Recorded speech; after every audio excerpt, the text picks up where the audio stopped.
Magtitigam na po siya ng aking atsara. Ang lasa. Sarap. Masarap ang luto ko. Kahit hindi. Ang namis-namis. Maski walang papaya. Basta may carrots.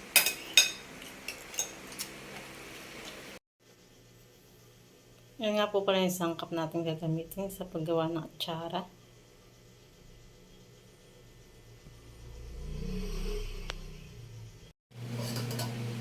Yan, magkakagod na po tayo ng papaya.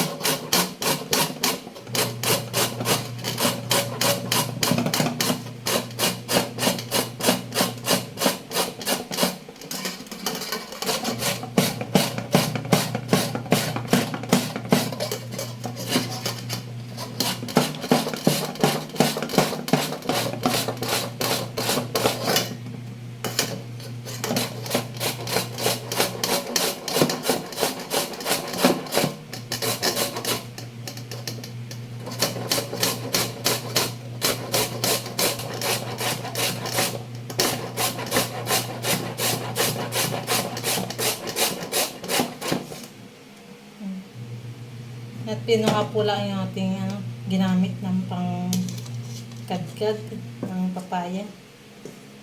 Wala nga po pang atsara po natin ito. Kaya ganito po lang kaliliit. Pino po.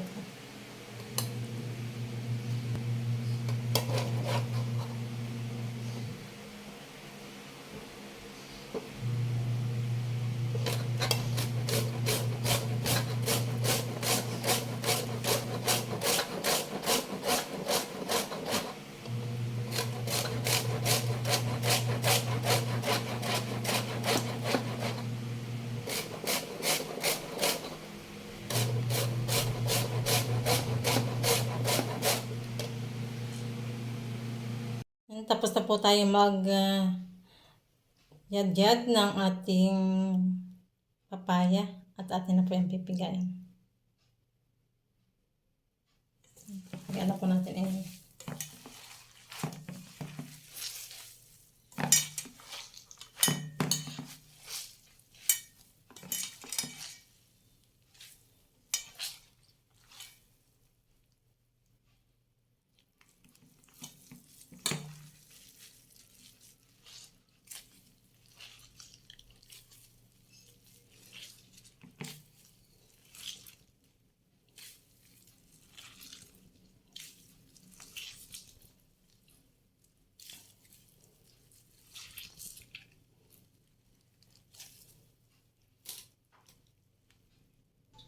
Ayan, tapos na po natin pigaan yung ating papaya.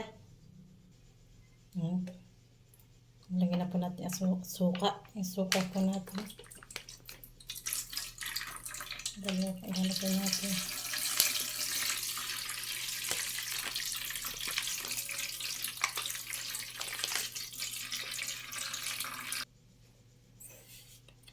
Malalagay po tayo ng asukal.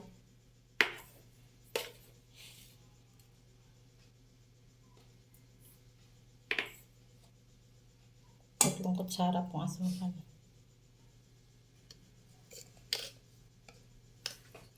Maglalagay din po tayo ng asin.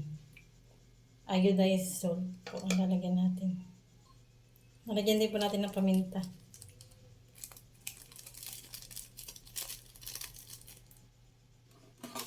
Ang atin lang kusot na yung ating asukal.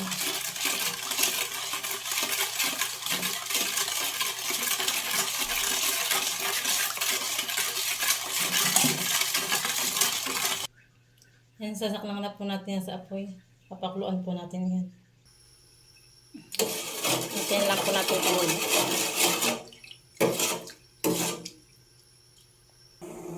Yan, at kumukulo na po. Ilalagay na po natin ang ating mga ricado. Yan, nilagay na po natin ang ating bawang at saka luya. Nilagay na din po natin ang ating carrots.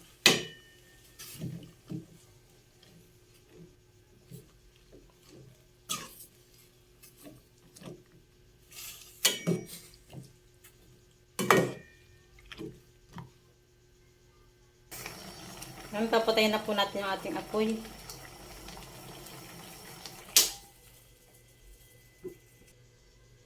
Nilalagay na po natin ating papaya. Atin lang pong haluin. Ayan.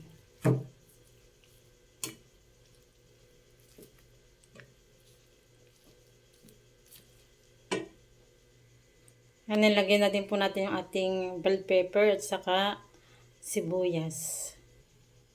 Nilalagyan din po natin ng pasas.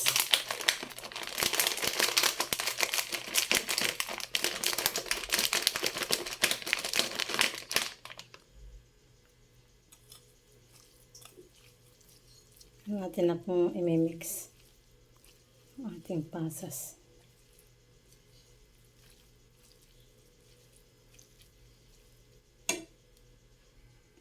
Yan, papalamigin po muna natin bago po natin isanin sa lalagyan. Yan, at luto na po ang ating atsara. Hintayin lang po natin yung lumamig at saka na po natin ilalagay sa lalagyan. Okay na po yung lasa na yan. Naisalin na po natin sa lalagyan ang ating atsara. Tupperware.